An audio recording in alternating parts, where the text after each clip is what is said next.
I'll be taking you home and showing you the hobbies that I got at home. Well, I can tell you my big project is a four-wheel drive, and it's not a Toyota.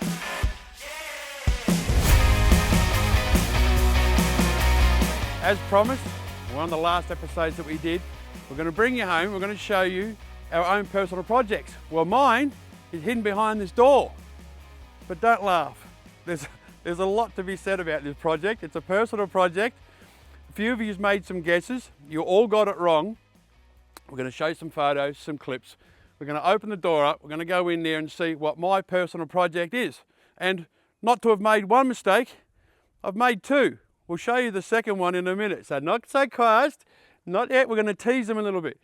This video is for our regulars, all right? The people who get us and understand us. I know you're all like watching us on four-wheel drive trips, and you like watching us tear down transmissions and all the technical stuff and that, right? Every now and again, it's nice to know what's behind the people, what's behind me and Stu Dog. So how about we open the garage up, we'll sneak in, there's a story to tell, we'll see if the thing even still starts. So it gives you a hint, it is an automobile of some kind. But yeah, just don't laugh. You can make all the comments you want, just take it easy on me, all right? So we'll get open, up with the door. So like I said, this video is all about you guys. A big thank you to you guys. We've just gone through Christmas, it's just after Christmas. I hope you guys had a ball at Christmas. So let's get in here and see if you guys can start guessing what it is as soon as we get it in.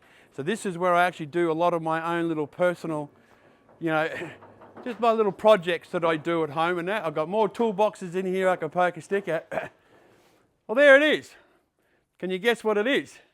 You know, some of you are going, well, I reckon that's a, yep, how about we do an unrevealed? Then you'll start pissing down laughing, I reckon. But let's have a look at it. I'm going to take some of the covers off. Now, I've been working on this for a little while, but there's a whole story behind it.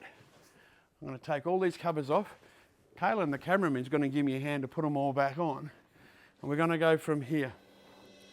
So here we go. There's that. You're all hysterical by now, aren't you? All right. Jeep. Now, this is actually an SRT Jeep. SRT Jeep. 6.4 litre, stonking great V8. So I bought this car brand new for my wife in 2015. All right. I loved it a little bit more than she did. All right. We normally turn cars over in 5 years. So this would be the family car.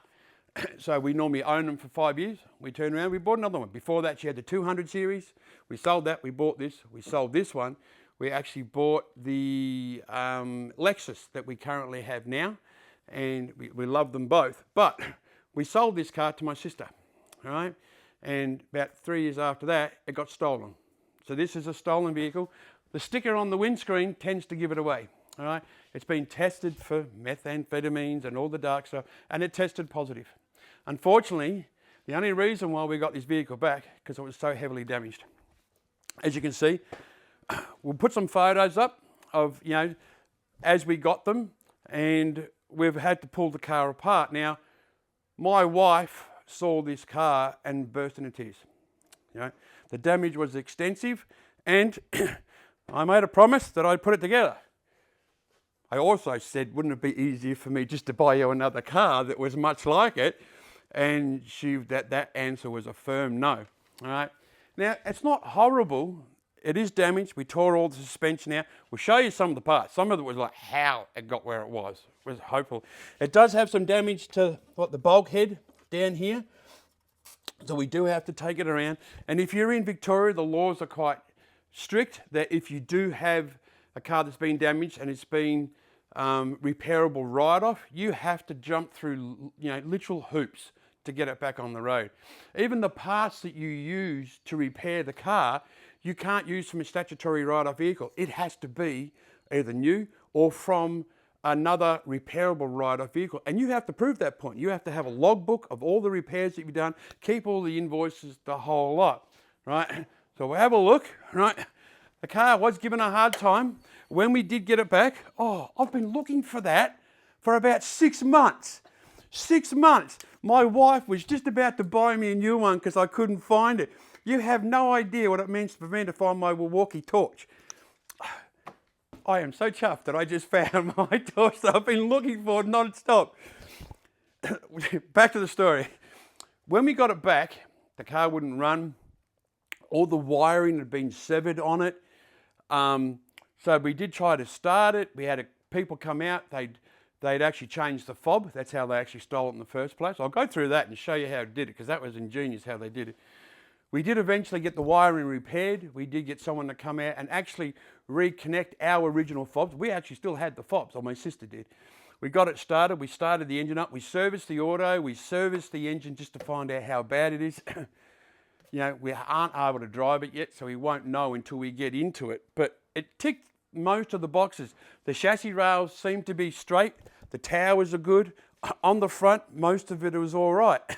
But let's go through and I'll tell you how they did it. Just so you know, especially if you own a Jeep or a Toyota and all that, one of the biggest things that they find is up here, the VIN number to the vehicle is actually behind the windscreen. So you can actually see the VIN number.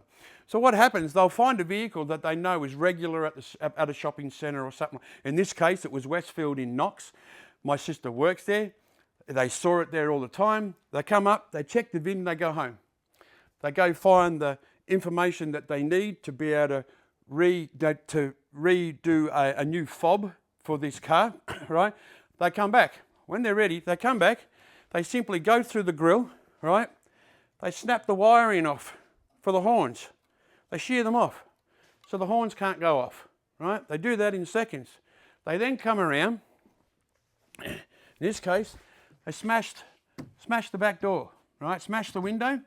They reached in and pulled off the antenna's internal connector, because this vehicle, its external antenna, is actually part of this glass here. So they smash the glass, they pull the antenna off. Now the car can't talk to the outside world. They get into the car, they simply put their scanner into the OBT, they actually put a new fob in, and they were filmed the entire time doing it, right? The cameras that they had in the car park showed them under 60 seconds. It took them from the time they walked up to the car to the time they got in and drove, it was gone, right? I couldn't believe it. Can you do things? Yes. Hide your VIN number. You can actually put bits of paper down inside the windscreen so they can't see it. You can move the horns on it. Me, when I put this back together, I'm going to put little stickers on the top of it that says, "Smile, you're on camera." That'll put a lot of people off. You'd be amazed how well it works. It's not perfect. If you've got any more ideas, please put it in. Obviously, we're going to use club locks and all the rest of it. I mean, yeah, the idea is to put them off as much as you can and then hope for the best. Now, let's go back a few steps. Now, the car is repairable. We are going to repair it. I've got to get a whole bunch of parts. Then come the second problem that I had, and that was that the parts to repair this car was going to cost at least about $12,000 to $14,000.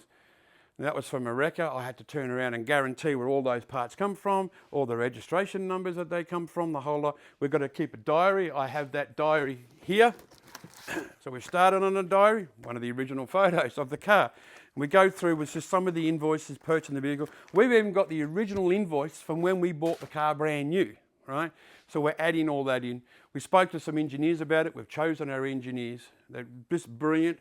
They allow us to do it at our pace. But even when it's all done and repaired, only then do they turn around and they go, "We want you to go and put the car on a chassis rack. The chassis needs to be checked for straightening." They can't do it before. You've got to turn around and do it once the car is together. The detail that you have to go to is absolutely incredible. But what do you reckon? We grab the keys. These are the original keys. I haven't even started this thing for about 3 months. I don't even know if it's going to start, but let's see if it starts, hey? Yeah. So I've got no idea whether this is actually going to start or not. So we'll go from this angle. Now, we actually detailed the inside of the car because it was that much on. Now, I've got no idea whether this is going to start or not. I haven't started it for a long time, so here's hoping. Hey, she still starts. Let her warm up a little bit, but she's I'll explain in a minute exactly what I feel about this car when he turns around to drive it, because I've driven some great cars, but a 6.4 litre Hemi is just put up there with one of the greats. So, but hey, won't rev it too much. I'm a mechanic. I know not to rev them when they're cold. So, all right, we'll turn it off. So we went through the whole car, had all the inside detail because I wanted to finish that off first. The sunroof's been damaged. They tried to take one of the antennas off the top of the roof as well. They've done so much damage, and it's like, really, is it actually worth it? To tell you the truth, no, it's not worth it. But if it wasn't for the wife getting upset and she really wants to see it put on the road, and it's like, you know what? I was going to bring in a classic car from America, strip it down, I was going to do it up and all that. And then this come along and it's like, why not? Instead of doing something, it's like, you know what? I love this car. People might laugh at it and go, you know, it's a Jeep, but it is a 6.4. It's got a beautiful engine. It's got a good 8-speed auto. They're a bit lighter than the 300 series. They're more nimble. The brakes are massive on it. Let's come around. Let's find one. Well, they're the back brakes. They've got Brembo brakes from factory, and that's the back one. They're the half-sized ones you've got there. We'll go around and show you some of the damage that was caused and the front brakes. I mean, let's look at this. That's the front caliper. That is huge.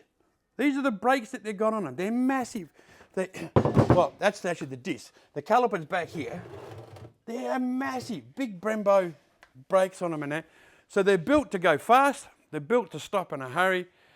They're just an amazing car. I've always adored this car.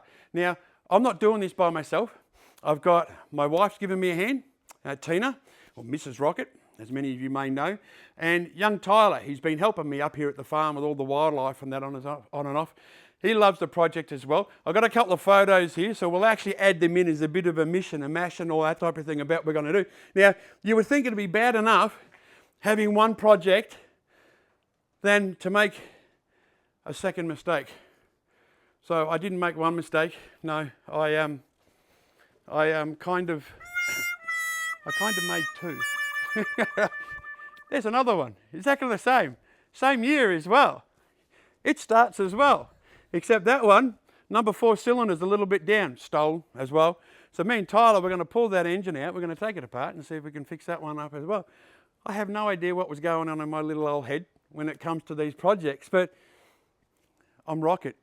These are the things that I do, right?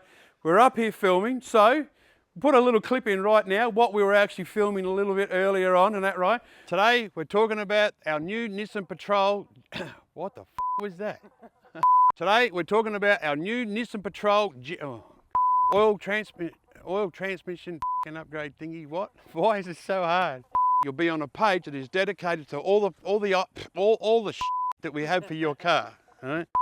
We're up here. Carlin suggested this is the project. We promised you a project. Please, in the comments below, do you have a project? Do you have something that you're doing, something at home, a hobby that you're into? Do you think I went too far? You know, would you do something like this for a loved one if they fell in love with that car so much and they saw it in the state that it was? Would you try and go that far to try and get it back on the road? Please, like, subscribe. I hope you liked this little episode. I hope you had a great time over Christmas. We'll catch you next time.